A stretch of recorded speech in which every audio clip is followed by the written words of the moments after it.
লোকে বলে বলুক পাগল। চিৎকার চেঁচামেচি করে লাফালাফি করে জিকির করা যাবে? চরমোনাই লাফায় কেন? তোর অ্যালার্জি কেন? একটা দেখাও যে জিকিরে কোথায় লাফায়। ফেরেশতা পেছনে রশি লাগায় জাহান্নাম টেনে ধরে রাখ। আল্লাহ আল্লাহ আল্লাহ আল্লাহ আল্লাহ আল্লাহ। দুইজন মালা মারছে, তাহলে হুজুর বাঁশের মধ্যে কি ওঠে এখন? আমি বলে ভাই পাহাড় তো পায় না, এখানে বাঁশে ওঠে, পাহাড় পাইলে পাহাড়ে ওঠে। লাফায় কেন? চরমোনাই উজানি টের পাইছ?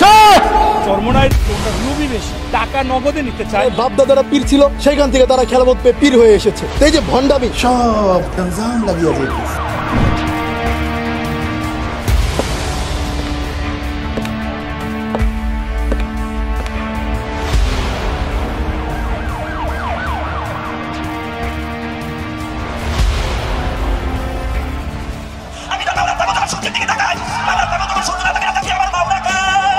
অনেক ইমানদারের অন্তর একটা কম্পন আরম্ভ হয়। শায়েকদের বয়ানে অনেক মানুষ গলা কাটা মুরগির মতো ছটফট করে। বুঝো না তোর কপাল খারাপ। ধর্মের নামে এসব ভণ্ডামের প্রধান কার্যালয় চরমোনাইয়ের দরবার শরীফ। বাংলার জিন্দা শাহজালাল আল্লামা মুফতি ফয়জুল করিম শাইখে চরমোনাই। চরমোনাই দরবারের দায়িত্বে থাকা প্রধান দুই ভণ্ড হলেন ফয়জুল করিম ফজু আর রেজাউল করিম রেজু। ফজু রেজু দুই ভাই জন্মগতভাবেই পীর সাহেব। তাদের বাবা ছিলেন পীর, তার দাদা পীর, তার দাদাও ছিলেন পীর সাহেব। আবার রেজু ফজুর ছেলে হবে পীর, তার ছেলে পীর, তার ছেলেও পীর সাহেব হবার ব্যাপারে মোটামুটি কনফার্ম। সব মিলিয়ে সব যেন পীরের হাট বাজার। দাদাদার রহমাতুল্লাহ হাত উপরে দিকে উঠাইয়া ডাক দিয়া বলে, গরু এদিকে আও। ডাকের সঙ্গে সঙ্গে গরু তার রশি ছিঁড়া দৌড় দিয়ে আসে দাদাদারের সামনে এসে দুনিয়ার মানুষ, তোমরা আমাদের কথা শুনলা না, গরু আমাদের কথা শুনবে। এই ব্যবসা শুরু করতে কোনো পুঁজি লাগেনি তাদের। সাপ, ব্যাং আর বাইং মাছের কেচ্ছাই তাদের ব্যবসার মূলধন। দাদাজান বলতো, ওই বাইং মাছ তোর কপাল ভালো, যদি জালের সঙ্গে তুই না ওঠো, ওদিকে টেডানিয়া কুফাইতে কুফাইতে আইতে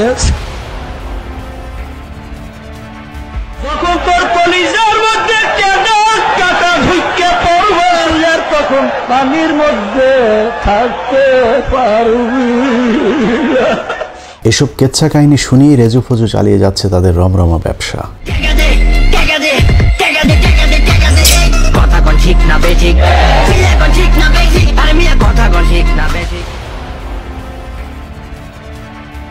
ও আমার দুনিয়াদার বাবারা, চরমোনাইতে আসছে, বাবারে নৈরাশ হইয়েন না। প্রতি বছর কথিত ওরসে তোলা বস্তায় বস্তায় টাকা পয়সা দিয়ে দুনিয়াতে সুখ স্বাচ্ছন্দ্যে জীবন কাটানোর পর আখেরাতেও নাকি তাদের জন্য বেহেশত একদম ফ্রি।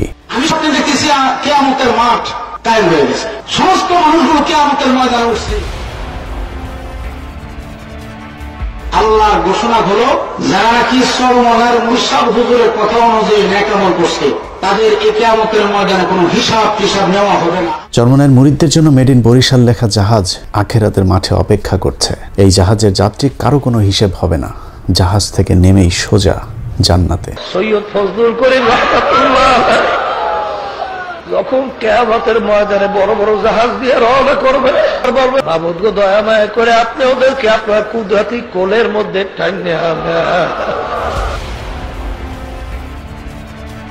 কিয়ামতের ময়দান হবে তামার ময়দান। এরকম তামার ময়দানে জাহাজ চলবে কোন কায়দায় বলেন? কারণ সুন্নাহর কোনো জায়গায় খুঁজে পাই না যে আখিরাতে জাহাজের কোনো প্রচলন থাকবে বা জাহাজ নিয়ে বা কোনো বাহন নিয়ে কেউ উপস্থিত হতে পারবে। অতএব এই মন্তব্য সম্পূর্ণ মন গড়া, সম্পূর্ণ বানোয়াট এবং ভিত্তিহীন। আবার দেখবেন চরমোনাইয়ের বিরুদ্ধে একদল মানুষ জাহাজের উদাহরণ দিয়েছে, জাহাজ বাবা হয়ে গেছে। কত বড় জাহেল, মূর্খতার কত চরমে চলে গেছে। কিয়ামতের দিনের আগে কবরের আযাব মাপ পাবার নিনজার টেকনিকও জানা আছে জাহাজ পীর চরমোনাইয়ের কাছে। আমাকে সুয়াল করতে না পারে, আমি এমন ভাবে আমার মাওলাকে ডাকবো যেন তারা প্রশ্ন করতে সুযোগ না পায়। মাওলাকে ডাকতে এসেছে, সুযোগ না পায়। আল্লাহ আল্লাহ আল্লাহ আল্লাহ আল্লাহ আল্লাহ আল্লাহ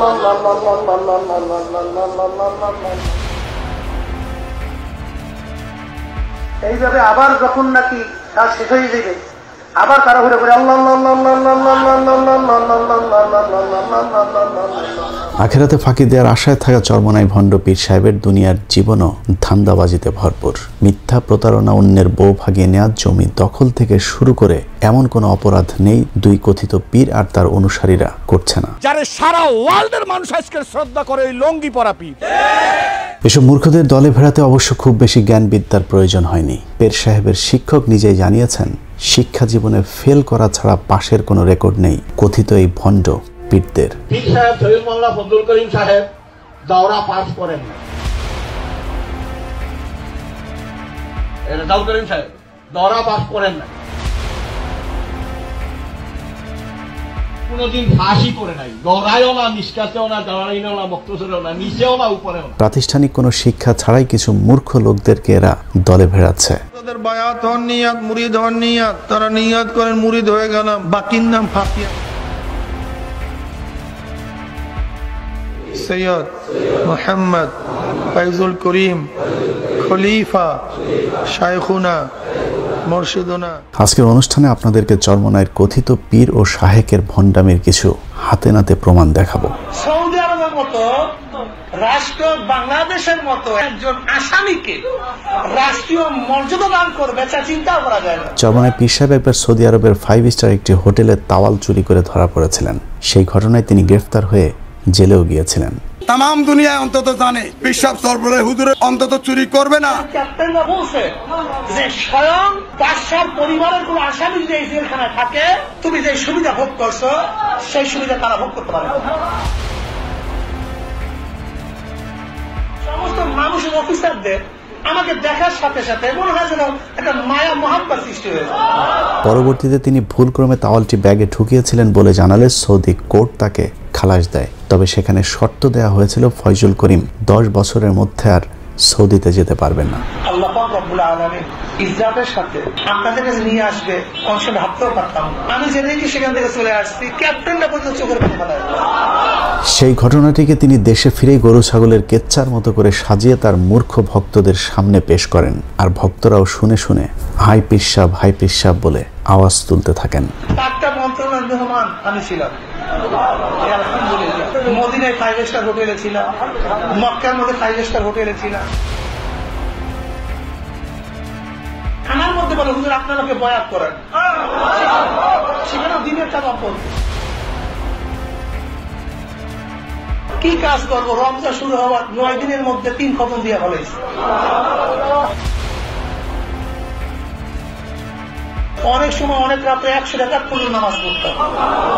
ওই অনুষ্ঠানে তিনি দাবি করেন জেলের ভেতরে সবাই তাকে খুব সম্মান দিয়েছে, বাড়ি থেকে খাবার আনার সুযোগ দিয়েছে, ভেতরে বয়ান করার সুযোগও নাকি তিনি পেয়েছিলেন। এমনকি জেল কর্মকর্তা, পুলিশের অফিসার থেকে শুরু করে সকলের সাথে তার নিয়মিত কথাবার্তা হতো। আল্লাহ পাক রব্বুল আলামিন আমাকে সেই জেলখানায় প্রতিদিন বাসার খানা খাওয়াইছে, প্রতিদিন খবর আদান প্রদান আমি করতে পারছি। মন্ত্রী বারবার আমার কাছে বলছে আমরা লজ্জিত, তোমার এই ব্যাপারটার খোঁজ কিং সালমান পর্যন্ত সে কিন্তু প্রকাশ করছে।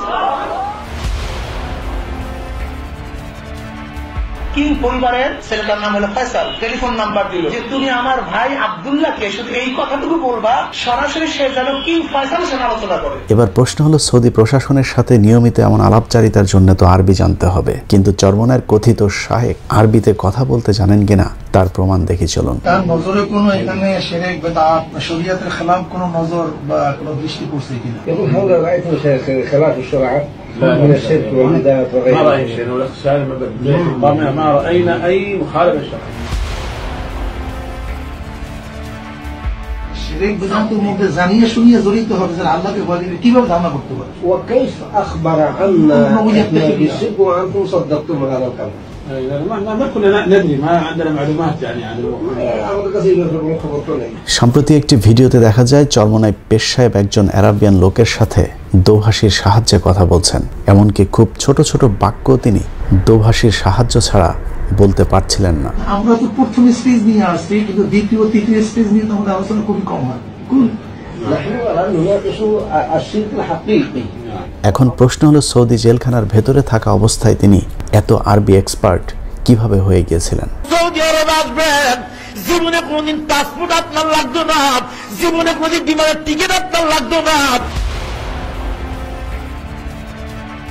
আপনি আজীবন সৌদি আরবের মেহমান বনিয়া গেলেন। এরকম আরো অনেক গাঁজাখুরি গল্প বলে ভক্তদের কাছে আধ্যাত্মিক নেতা সেজেছেন চরমনায়ের ভণ্ড পীর আর ভণ্ড শায়েখ দুজনে। জনাব শেখ মুজিবুর রহমান, তেনার বাবা শেখ লুৎফর রহমান, লুৎফর রহমানের বাবা শেখ আব্দুল হামিদ।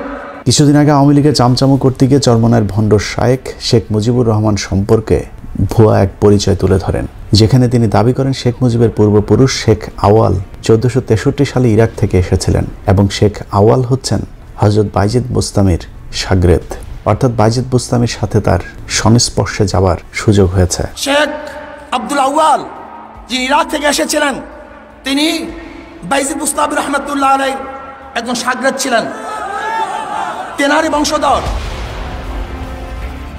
দরবেশ আব্দুল আউয়াল 1463 ঈসাই সালে এই বাংলাদেশে এসেছিলেন। এবার চলুন দেখা যাক কতটা ডাহা মিথ্যা এই তথ্য।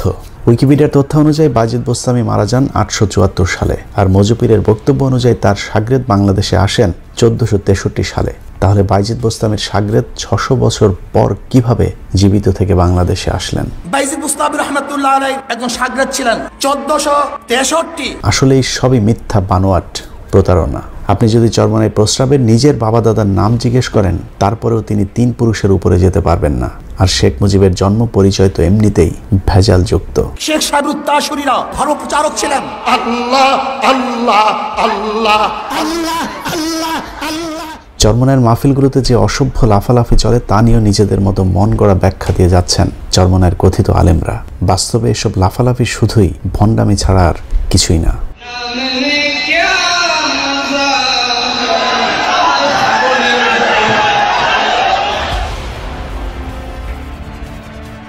পাহাড় তো পায় না, বাসে ওঠে, পাহাড় পেলে পাহাড়ে উঠে।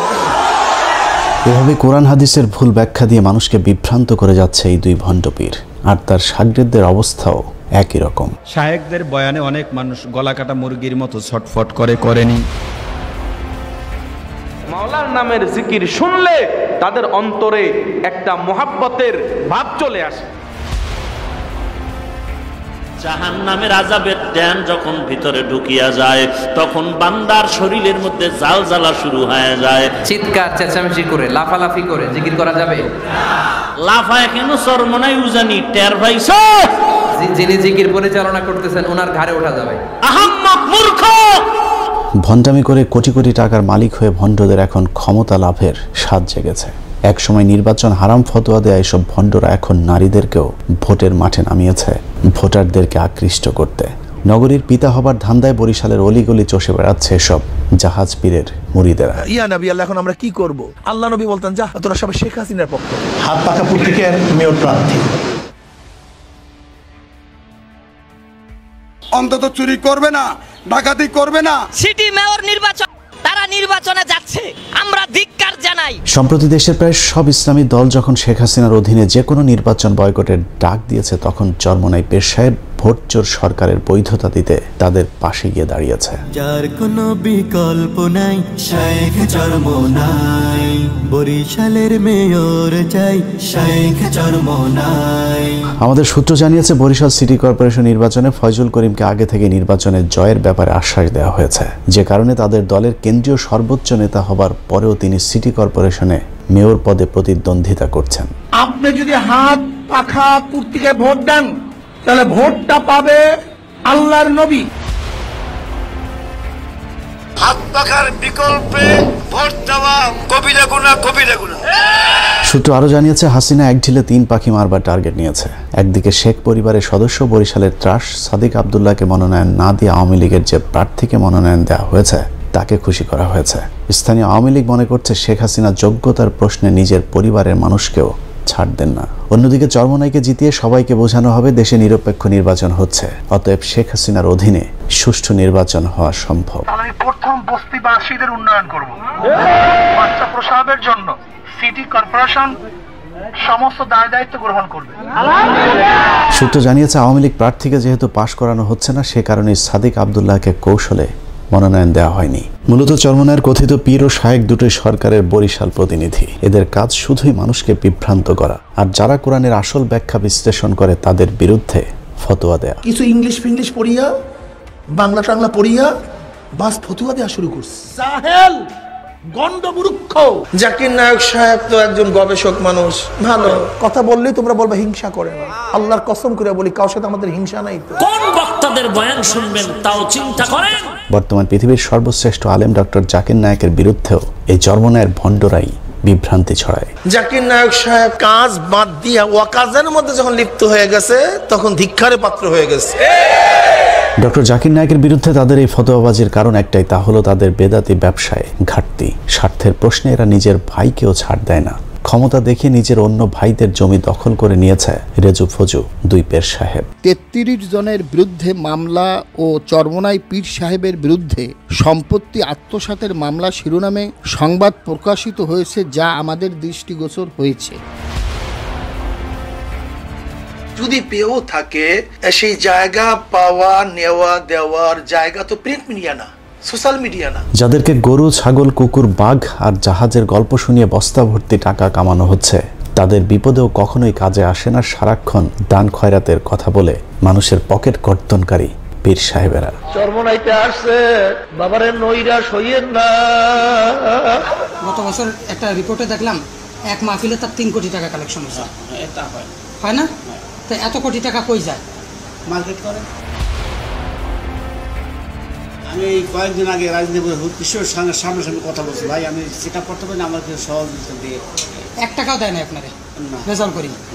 নিজের আপন ব্যয়ের সাথে প্রতারণা করেছে চরমনায়ের প্রস্রাব ফয়জুল করিম ফজু পীর। আপনার মেহমান কতজন আসবে সেটা বলেন, আপনি দাওয়াত দেবেন, তবে আপনার যতজন খুশি ততজন দাওয়াত দিতে পারেন। একটা জিনিস মনে রাখেন, আমি থাকি আমেরিকাতে, আমি পার্টি দিয়ে করব। কিছুদিন আগে বেশ ভাইরাল হওয়া একটি ছবিতে দেখা গিয়েছিল বিএনপি আওয়ামী লীগের কেন্দ্রীয় সব নেতাদের সাথে চরমনাই নেতাদের একটি গেট টুগেদার। মূল ব্যাপারটা হলো যে যখনই ফাঁদে পড়ে তখন সে অন্য কাউর থেকে উত্তরণের চেষ্টা করে। চরমনায়ের কথিত শাহেক ফজুর ব্যয়ের অভিযোগ, নিজের টাকা বাঁচাতে কৌশলে ব্যয়ের ঘাড়ে চাপিয়ে দিয়েছিলেন সেই অনুষ্ঠানের খরচের বোঝা, আর ফায়দা লুটেছেন ভণ্ডপীর ফয়জুল করিম। সবচেয়ে খারাপ লাগছে সেটা হলো সম্পূর্ণ পয়সা করি আমি দিছি, কিন্তু নামটা হয়েছে আমার ব্যয়, যে সে এই প্রোগ্রামটা করছে। এভাবেই সারা দেশের মানুষের সাথে প্রতারণা করে যাচ্ছে চরমনায়ের দুই ভণ্ড। চরমনাই বাৎসরিক মাহফিল বিনা ওজরে কামাই দিয়েন না। চরমনাইর ওনার লুবি বেশি, টাকা নগদে নিতে চায়।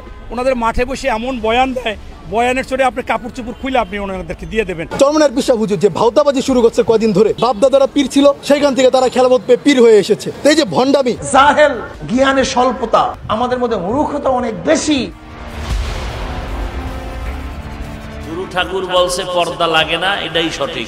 সারা দেশব্যাপী মানুষ যদি কয় লাগবে, হবে না। আমার গুরু ঠাকুর যা কইছে তাই। যারা বলে জিকিরে লাফায় বাস বায়, এই কথার ধরনেই বোঝা যায় সে উম্মতের সংশোধনের জন্য বলে না, সে বলে হাসাদ হিংসা থেকে। চরমনায়ের সমর্থিত ভণ্ডদের মধ্যে অন্যতম হলেন হাফিজুর রহমান কুয়াকাটা ও তার ভাই হাবিবুর রহমান মেজবা। দুজনেই নিজের মুরিদের বউভাগী আলোচনায় এসেছিলেন। এখনো নাকি বোরকা পরা মেয়েদের দেখলেই তাদের যৌবনে ঝাঁকি দেয়। একটা মেয়ে কলেজে যাচ্ছে, বোরকা পরা, হাত মোজা, পাও মোজা সব লাগানো, এরপরও কি আকর্ষণ যুবকের হয় কি হয় না? আমার হয়, তোর হয় না? এত কিছুর পরেও তাদের বিরুদ্ধে কোনো ব্যবস্থা নেয় না সরকার। উল্টো তাদেরকে দিয়ে আগামী নির্বাচনে শেখ হাসিনা আরেকটি পাতানো নির্বাচনের ধান্দা করছে। এই আমানত যে রক্ষা করতে পারবে তার কাছে আমরা যেন আমানত রাখতে পারি। আমাদের শেখ চরমনাই আমাদের নগর পিতা হিসাবে আল্লাহ কবুল করেন। সেই নির্বাচনে 300 আসনে প্রার্থী দেওয়ার পরিকল্পনা রয়েছে চরমনায়ের। চরমনায়ের কথিত শাহেক বিভিন্ন সময় ভারতের বিরুদ্ধে জ্বালাময়ী ভাষণ দেয়, তারপরেও তাদের বিরুদ্ধে কোনো ব্যবস্থা হয় না, কারণ ভারতীয় গোয়েন্দাদের সাথেও তাদের সম্পর্কটা অনেক পুরাতন, যে কারণে তাদেরকে কখনোই জেল, জুলুম কিংবা নির্যাতন সহ্য করতে হয় না। সবাই জেলে, আমি জেলে না কেন? তাদের প্রশ্নই হলো আমি জেলে না কেন? দলিল কি? একদিকে সরকার, অন্যদিকে ভারতীয় গোয়েন্দা সংস্থার সাথে মিলেমিশে তারা তাদের পরিধি দিনকে দিন বাড়িয়ে চলেছে। তাদের সহায়তায় সরকারি জায়গা দখল করে মসজিদ, মাদ্রাসা বানিয়ে চরমনাই পন্থী মানুষের সংখ্যা বাড়ানোর চেষ্টা করছে চরমনাই পীর সাহেবেরা। এসব মসজিদ মাদ্রাসাগুলোতে ছোট ছোট বাচ্চাদের ব্রেন ওয়াশ করে কোরআন হাদিসের ভ্রান্ত ধারণা শিক্ষা দেওয়া হচ্ছে। এসবের মাধ্যমে শিরক বেদাতের পথে ঠেলে দিচ্ছে দরিদ্র ছোট ছোট এসব শিক্ষার্থীদের। তবে একটু আমরা দেখি পীর সাহেব কি বলে। পৃষ্ঠা নম্বর 35 তিনি লিখছেন, দেখেন, কামেল পীরের আদেশ পাইলে নাপাক শারাব দ্বারা যাই নামাজ রাঙিয়ে তাহাতে নামাজ পড়ো। শরীয়তে কামেল পীর সাহেব যদি এমন কোন হুকুম দেন যা প্রকাশ্য শরীয়তের খেলাফ হয়, তবুও তুমি তাহা নিরাপত্তিতে আদায় করিবে। তাদের লেখা বই কিংবা ধর্মীয় আলোচনায় শুধুই বাবা হুজুর দাদা হুজুরদের আধ্যাত্মিক গাঁজাখুরি সব গল্প শোনানো হয়, অথচ বর্তমান পীরের মজেজা দেখানোর কোনো ক্ষমতা নেই। মুসলিম উম্মার মধ্যে যারা এরকম বিভ্রান্তিকর আকীদা সৃষ্টি করছে, আল্লাহ সুবহানাহু ওয়া তাআলা এইসব ব্যক্তিকে তুমি হেদায়েত দান করে সকলে বলি আল্লাহুম্মা আমিন। চরমনায়ের এসব ভণ্ডামি থামানোর এখনই সময়। কওমি আলেমদেরকেও এ ব্যাপারে পরিষ্কার ব্যাখ্যা দিতে হবে। ওয়াজের নামে শুধু নারীদের পর্দা, সুদ, ঘুষ আর বেহেশতের হুরদের আলাপের পাশাপাশি এসব বদমাইশদের ব্যাপারে পরিষ্কার ব্যাখ্যা দিতে হবে আলেমদেরকেই।